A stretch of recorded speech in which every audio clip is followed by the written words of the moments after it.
helps in the Mitchie. What do you got, Ray? Well, Sean threatened me, I have to say C26, but it's not, so I'll keep it. I don't want to get off on the wrong foot, mate. It's a green ticket, A12. You've got 8 seconds. There they are. Oh, there they are, yes. Check her, Ray. She doesn't look over, Ray.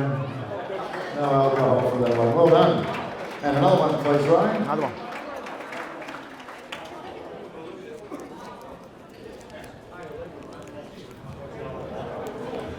It's a red ticket. D66. How many of these? That's it, just 2. We only got 2 prizes there. Ray's really in the groove now. Bang! There we go. Yes. Well done.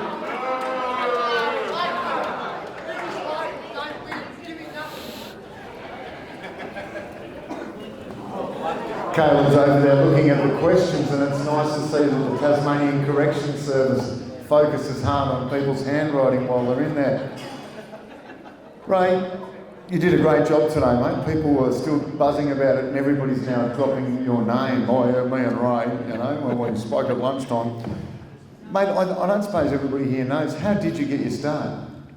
So, I grew up, I was born and raised in the ACT, and my mother's uncle is a guy by the name of Johnny Hawke. Now, Johnny Hawke played rugby league for Australia, and he captained the St George Dragons at a time where they won 11 premierships in a row. They were so good and so dominant, St George, the competition changed the rules to try and stop them winning the comp. So it used to be unlimited tackles, but no one could beat them. So they reverted to 8 tackles, and today it's 6. And Johnny Hawke was a legend, and he played in the grand final with a broken jaw. So I was meant to play rugby league. Disappointing given my build that I missed the opportunity, but my old man's meant to take me down to sign me up, and he was always working. So Mum cracked it one day, and she throws the 3 boys in the car, and we roll around to the nearest football ground, and it says football registration today. So I sign up and I meet the coach, Mr. Minucci. I train for 6 weeks with my best mates, and we turn up on match day, and Dad comes to watch. I jump out of the car, run out. Dad gets out of the car, and there are 4 goal posts at that end. And there are 4 goal posts at that end. He's looked at Mum, he's gone, for Christ's sake, what are we signing him up to? So Mum and Dad now just love footy. They love Australian rules football. They watch 2 games every week, the Swans and my game. Dad's never held a whistle in his life, but always gives me a lot of feedback. So he is representative of the broader community. No idea, but plenty of opinions. And they just love it. My favourite moment was smuggling my mum and dad into the SCG when Tony Lockett broke the record at the Sydney Cricket Ground. My mum is a straighty 180, right? She's about this high. And in fact, I've done exceptionally well if you saw the gene pool that I crawled out of. And we didn't have a ticket for her, but she was going to come and sit in the members with the umpires room, right? So I spoke to Craig Davis, who's a Collingwood legend, but a legend within Australian rules football in Sydney and New South Wales. And he said, no, we'll get your parents in, not a problem at all. Tell them to meet me at this gate. So they smuggled Mum and Dad in as parents of the Auskick kids. And my mum was shitting herself. She swore she was going to end up in Long Bay Jail. It was hilarious. But they got to see it, they loved it. They absolutely love the Swans, and they love Australian rules football. I love your mum already. She's a Swan supporter, and so am I. It's been a terrible year again. If it wasn't for good umpiring, we wouldn't have even made the grand final, right? You've almost seen a revolution in the game in your time. How do you think the addition of women and a stronger focus on Indigenous involvement is going? So Australian rules football is merely a microcosm of our society, okay? It's no different, it's no special, it's just reflective of the world that we're in. So one of the challenging things when you're a person who is, so I'm 46, I feel like I'm 146. You know, we didn't have mobile phones when I started umpiring football. It's extraordinary.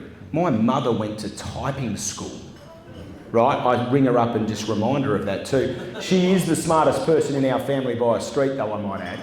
So there's this great change. And I remember being interviewed in 2006 by a journalist with the Herald Sun, and he asked me, will we ever have women umpires at AFL level? I said, not only will we, we'll have it in the time that I'm umpiring AFL football. And people laughed at me, right? And that happens a lot in society, right? Whenever there's a little shift in what is historically been the norm, you know, you initially will be met with resistance. But that doesn't mean that it's not right or that it's not going to happen or that you shouldn't hold firm to your beliefs. We are better for having a Lenny Gupta's, Chelsea Roffey and co as part of our group. We learn more about that. We are better for having David Roden in the goals and undertaking a passion to recruit multicultural umpiring within those communities in community football. We are way better for that.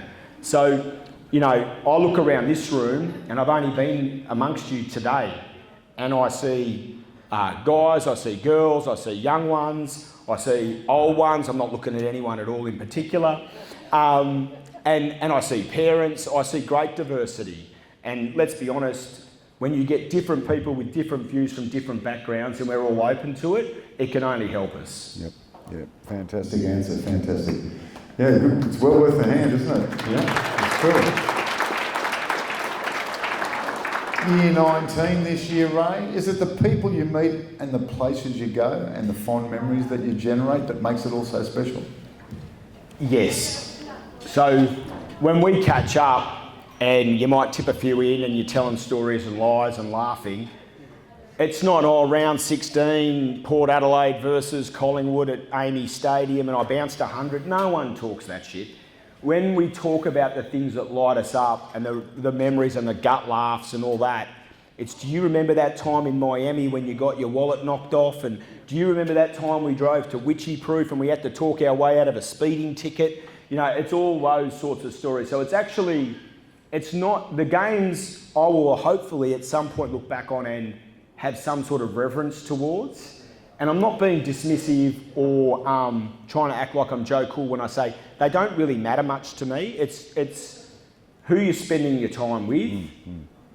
So I look in this room here and my wife and I were talking a second ago and like you're hearing different people from different age groups give reference to other people within this room and we're hearing the human side of it and the relationships. So this is your tribe, it's your vibe. And that's actually where the power of it all is, okay? We're all on the graft every day. So whether you're packing shelves at Coles or whether you're running Cripps Bakery, that's only been around since 1896 or some bullshit, right? It's actually not the point. So we're all grafting every day. It's the people that you're putting your shoulder to the wheel with that matter. And they're the ones that fill in and put the meat to the bone. So that's why it's important that you all look out for each other in this room. Great answer and great segue to Cripps. I thought I did a good job with the shortbread. That's it. I just hold that a little bit longer there, Ray. Just, thanks you.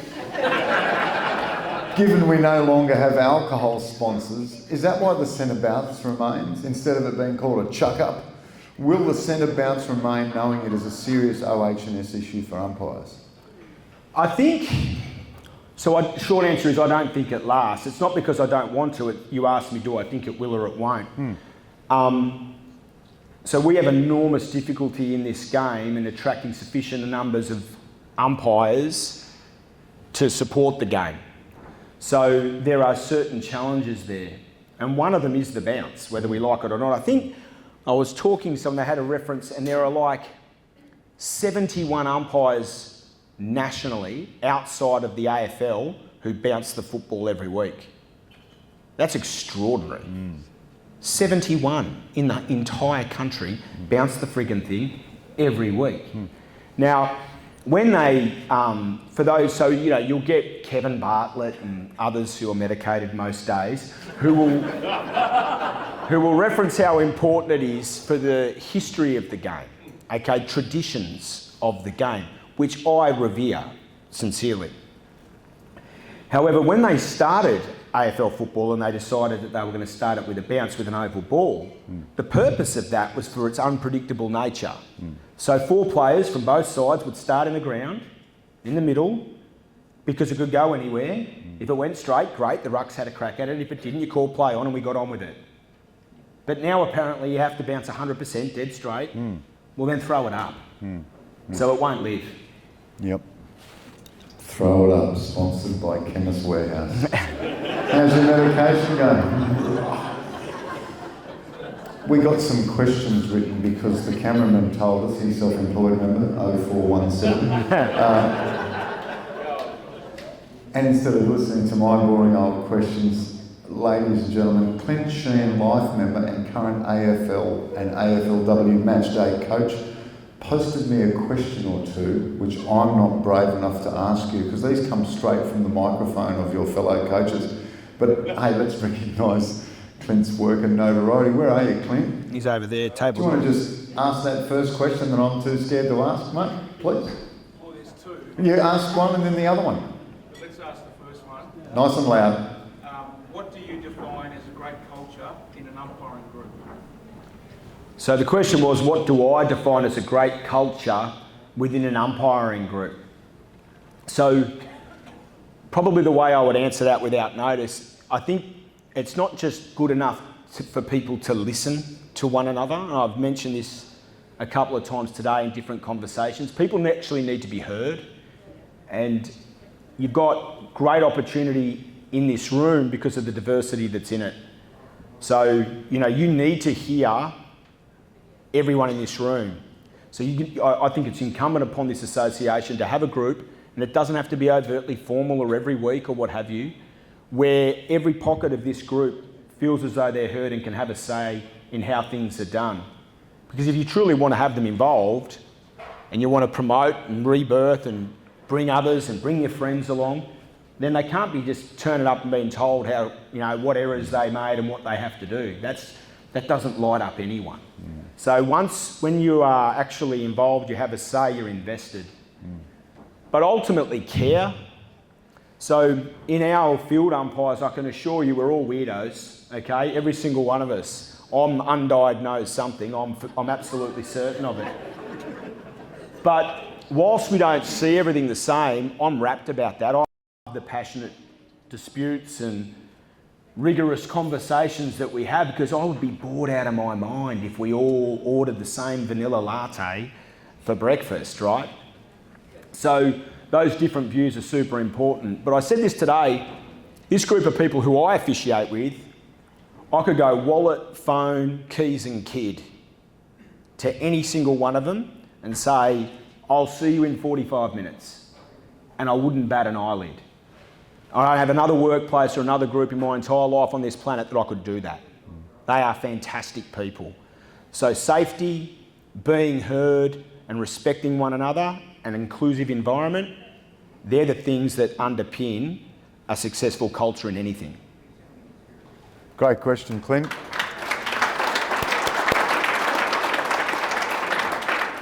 What's the other one, mate?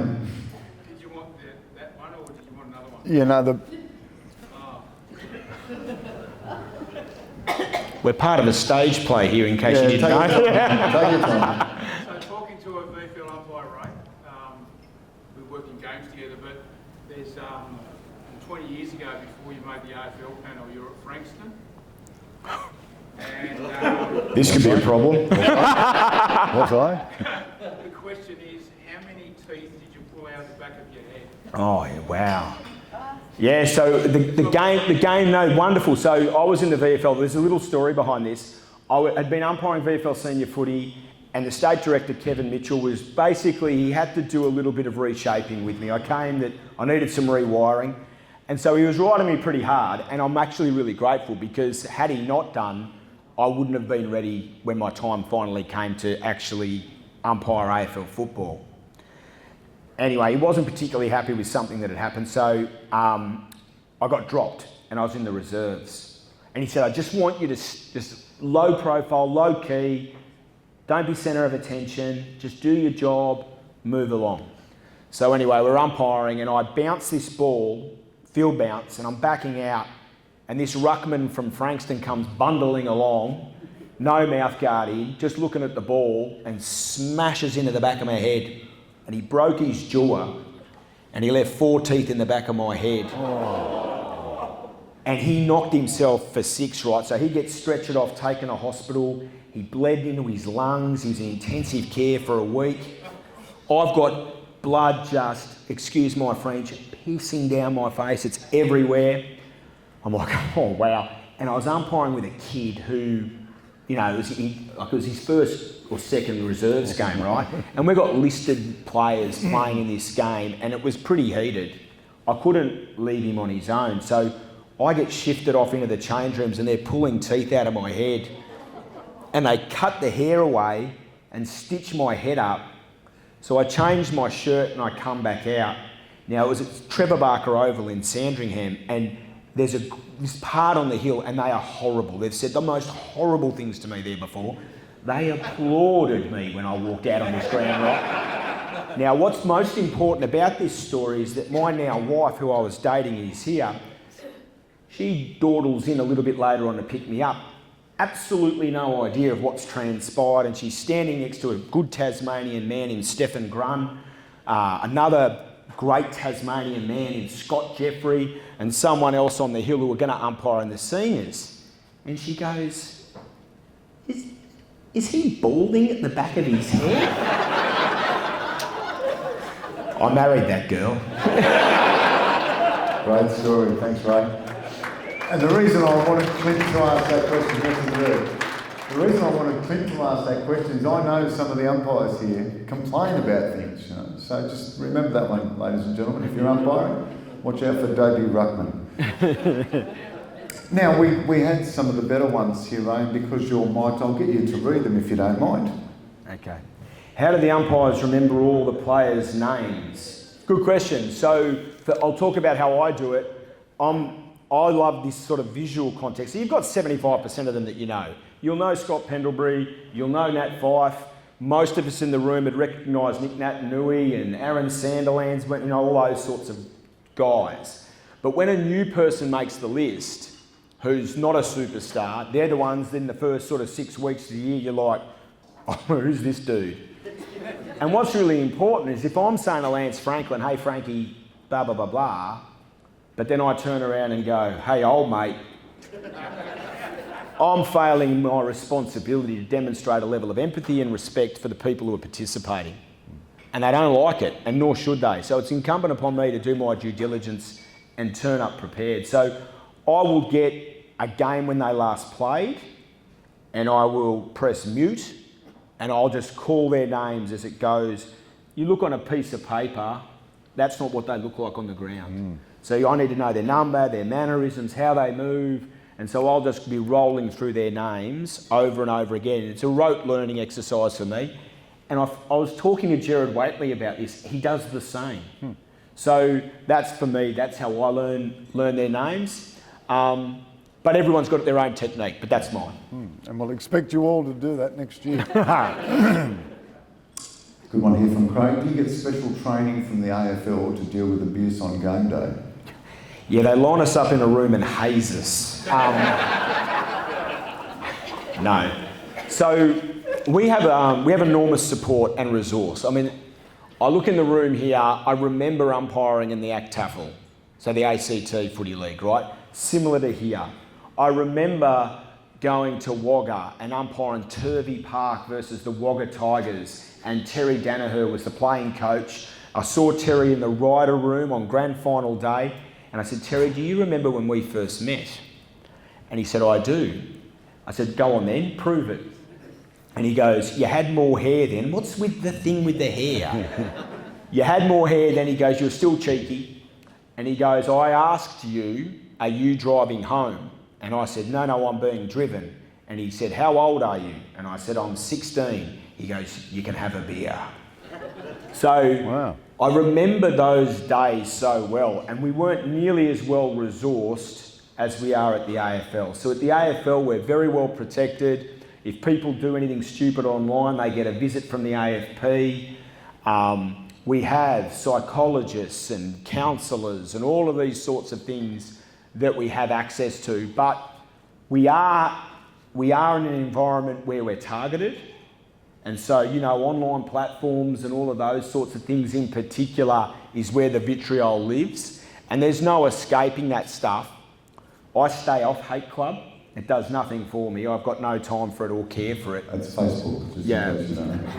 Facebook, Twitter, you name it.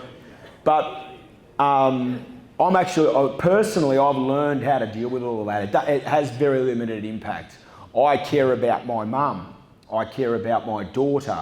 I care about what they read and the impact it has on them. And so for me, that's where it cuts into me and where I get upset. And that's where the impact happens for me. Yeah. Lovely. Is a good one. What are the pathways for young umpires? It's exactly the same as playing, right? So you would be so surprised as to how many people in this room are actually already known within the AFL system. I was staggered by it. They know every registered umpire. They've got more data and bits and bobs within their framework than you can possibly imagine. And so really what it's doing is about learning and growing and evolving and continuing to improve. And you've got your coaches in here. So you don't have to be in Victoria to be an AFL umpire, right? I came from Canberra. My first game was at Waniassa Oval behind Waniassa High School. I logged in, I did the game because I was there to watch my brother. So my mum was worried about my brother, my youngest brother, Brian. And I came home one day and my mum was crying, which is very unusual within our house. And I'm like thinking, what's Dad done now?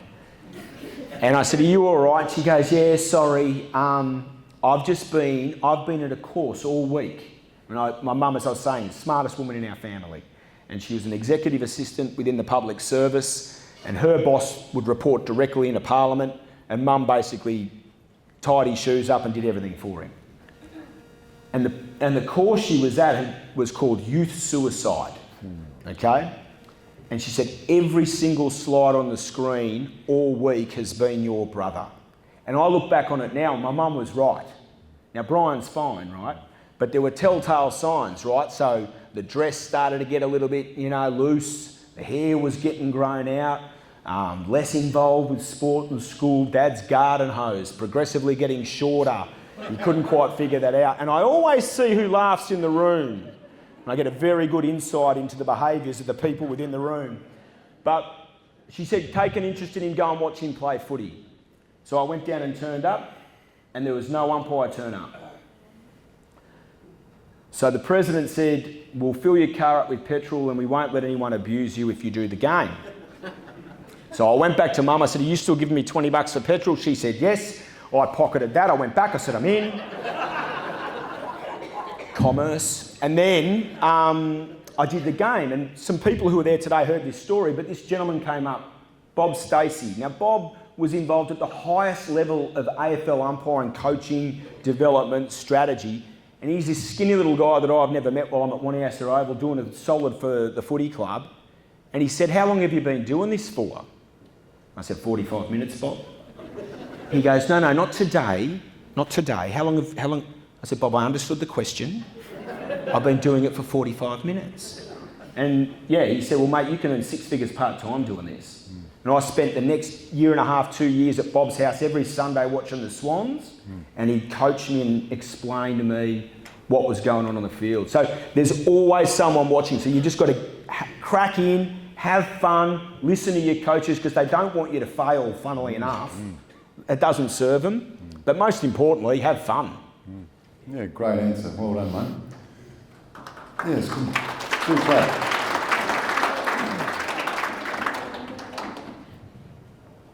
Okay, this one here talks about how's the culture changed over the journey that I've been in football. So from an I sort of scenario to team. This is a good question. When I started footy in AFL, 3 men would walk on the ground, and it was men then.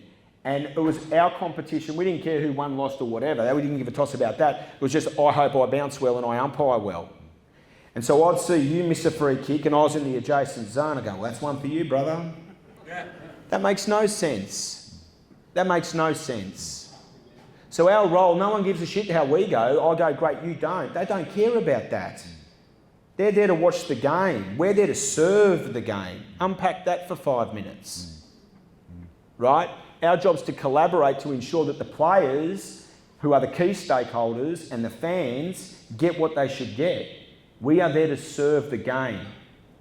Remember that. It doesn't owe us a thing.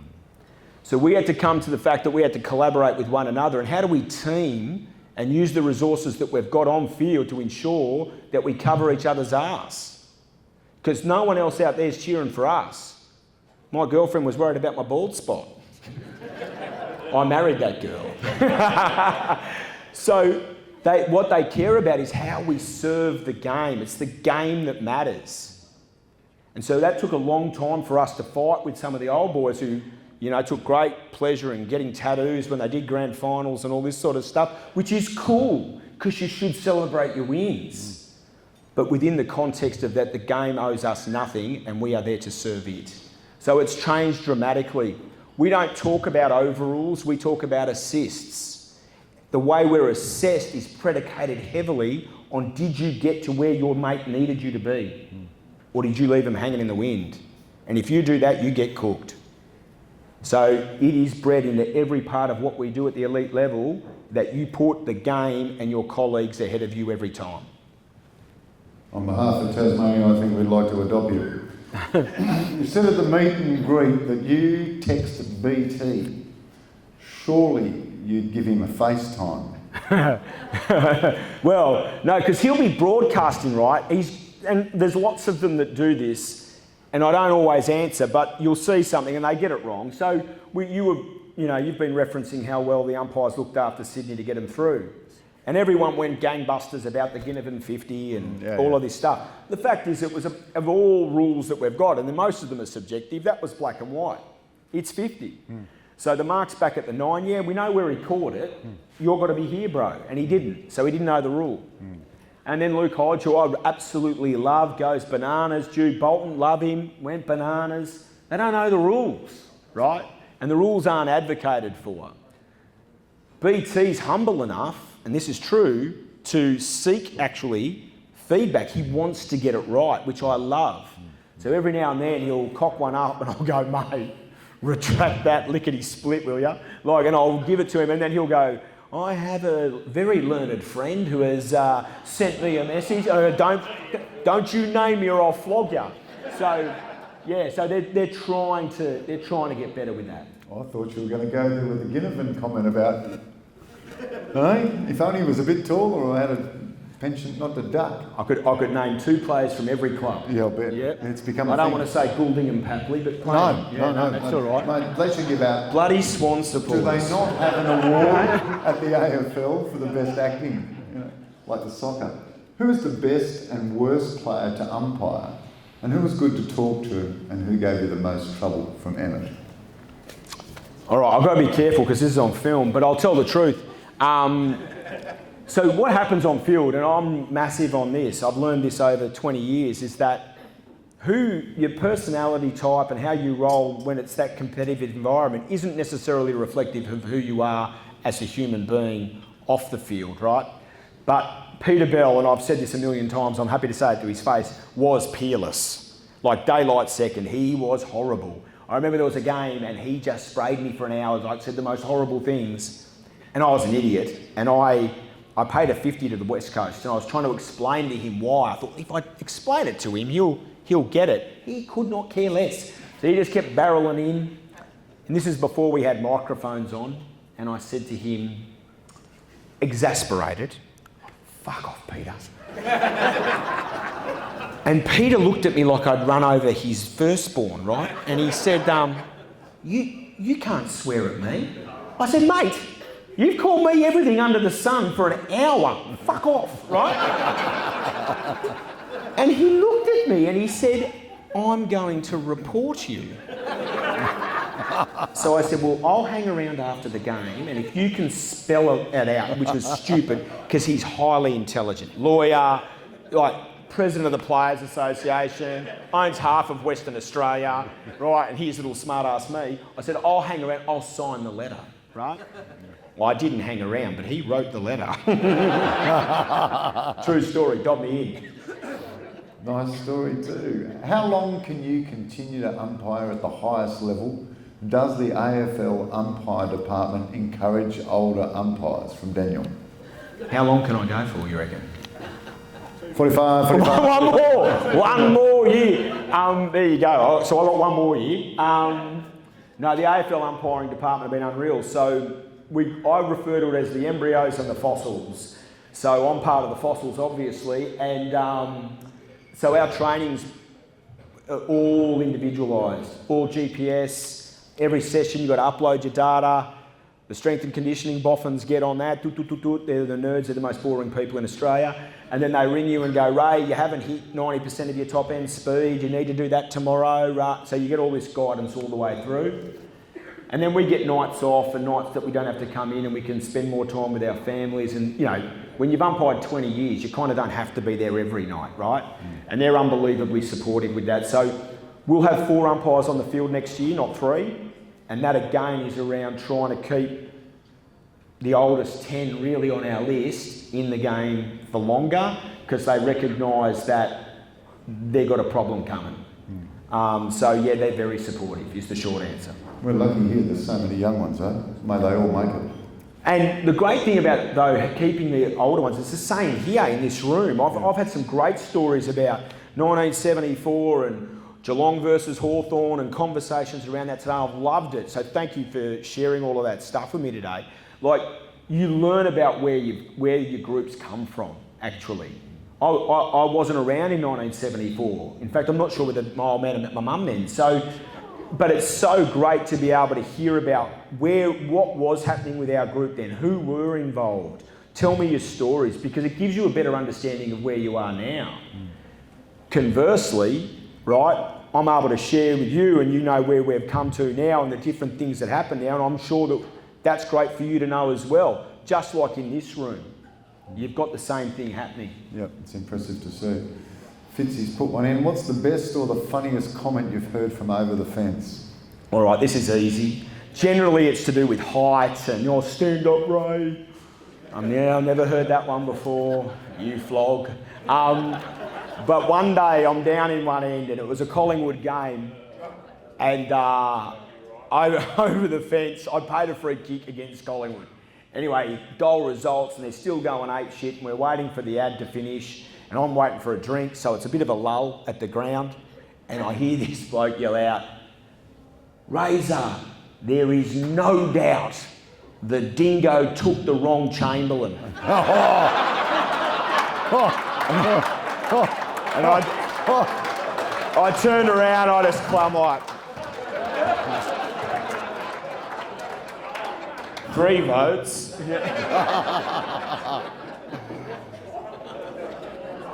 Does the AFL use body cameras, and how do the mics work? They do use body cameras. Have you ever seen the Blair Witch Project? Yeah. I want to spew every time I'm 5 minutes in, my head's shaking, I'm looking for a bowl. The vision's crap, right? It's crap. They think, oh, we're going inside. We're going inside the game with the umpire. And you've got old mate, you know, that does all the wildlife movies, like David Attenborough, just over voiceover. It's like Morgan Freeman. No, it's crap vision, right? It's bouncing around and it's shit. But the microphones I find are brilliant if they didn't use them for the broadcast. Yep. So what was really challenging, and you know when they drop out in a game and they're not working, like you fret. So I'm inside forward 50, right? And you got Franklin or whatever going off and they're whacking in and blokes are trying to hold him and Papley's running an angle to kill someone and give him 3 metres break or whatever it might be. I can't be looking at Goulden running off half back. I've got to be looking forward here and I've got to trust my mate to do what he's going to do. Right? Now I can do that when I can hear him and watch where I've got to watch, because when he hands over, he'll say you. And I'll go, okay, that's me. Right? But if I can't hear him, I'm turning back looking to, has he handed it up or not?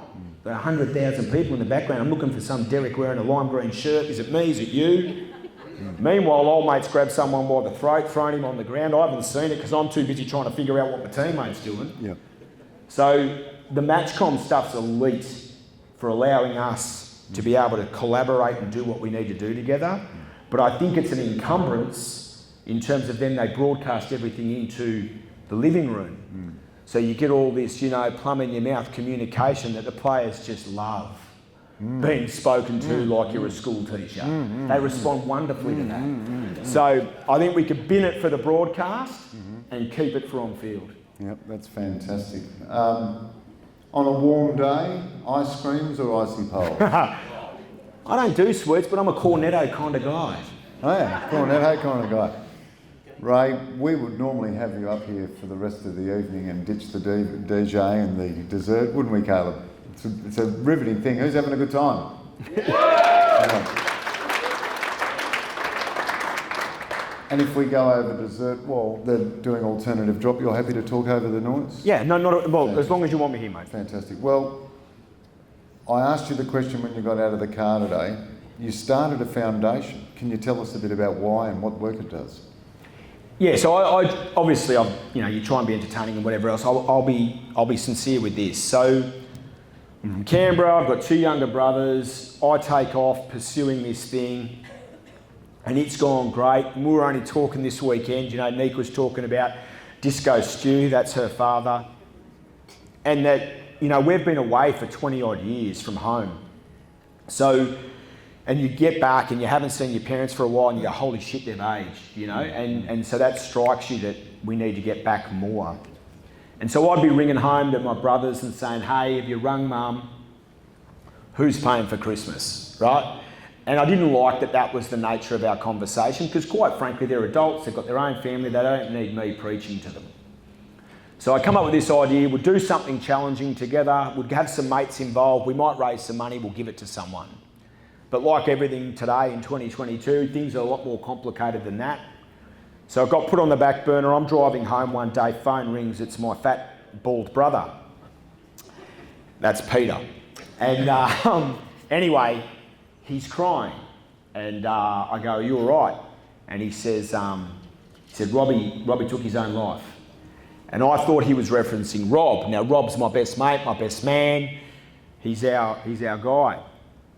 But then I went, no, he meant Robbie, that's his best mate. No worries. Oh, that makes me feel better.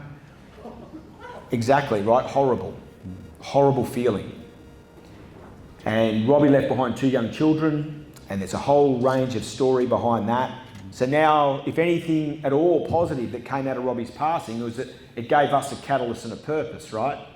So we got together, we created a foundation, we do events, we do rides, we do boots in the water at Bermagui. So for those of you who don't know, New South Wales South Coast, hike to the top of Mount Kosciuszko, we have luncheons, we do all these sorts of things, and the legends are actually our tribe, so the people who participate. They're the legends. They come along, they raise money, they donate it through our foundation, and then we're able to allocate that into certain programs that get, primarily targeted at children, because they're the ones trying to make sense of it, left behind, what the hell's going on here. So that's what we do. The shitty thing about that first story is that Rob, who I was, no, it's Robbie, 18 months ago now it was Rob. And what I know about that story is it doesn't make myself and my wife unique, because every single person in this room has their own story, I know that, and that's kind of the point. So I had a 1.5 years out of footy where I had knee surgery and they said you wouldn't get back. Footnote, I've done 200 games since then. But I promised myself that if I got back, I wouldn't lament and be upset about all the attention and the Rayzor Ray shit and whatever all that meant, that I'd actually embrace it and go, I'm going to use this for something that's a bit cool. So that's the fundamental push behind our foundation. That's what we do. I met the most incredible people who are doing most wonderful things for humans within our communities as a result of it. And what I have learned, I got to speak to the AFL community during the finals within their luncheon there, and you've got Gil and Richard Goyder and all the heads of media and Anne Peacock from Crown and all of these people, and Brett Ratton comes up to me and goes, I'm speaking at your next lunch, ring me, gives me his number. Like, the footballing community are unbelievably generous. They are brilliant people. And yeah, there's this big bullshit show and it's all glamour and glitz and all this kind of crap. It's the same room as this, right? Maybe it's a different wine list, I don't know. But it's the same room as this. They're great people, they care about one another, and they look after one another. So footy's driving that and helping support it. Our tribe are the real legends, and we just facilitate things to try and do something good. Chamberlain Foundation, have a look at Ray, amazing.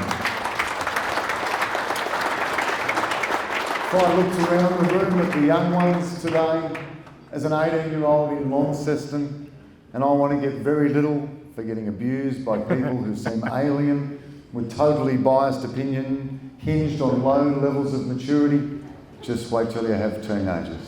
You don't have to be an umpire. Ladies and gentlemen, please welcome and thank and hug later on and get selfies and have a talk to him, Rayzor Ray Chamberlain. Thank you for having me. Turn your mic off. One more. Before I go, I just want to, on behalf of my family, we're away a lot with footy, right? Particularly through the last 2 years with COVID. So I figured it out. I spent 8 months out of 15 away from my family. So I'm not unique. That was all of us, right? And so our families have to endure a lot. And so when we do get opportunity to spend time together, it's really important to us. And I didn't want to miss this opportunity because it's cool, right? I love coming down and being a part of this because this is where I came from, this type of setup. So to the people who have made that happen and supported us since we got here, thank you so much for everything that you guys have done for us and my family and my girls. When I say my girls, I'm talking about Monique and Scarlett and her best friend Miri. They're walking around thinking they're Beyonce Knowles because of what you've done.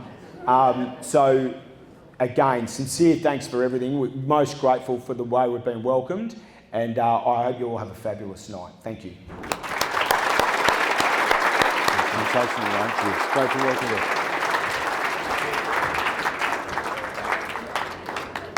How fantastic. I'm going to call up to the side of the stage while the roadie gets into it.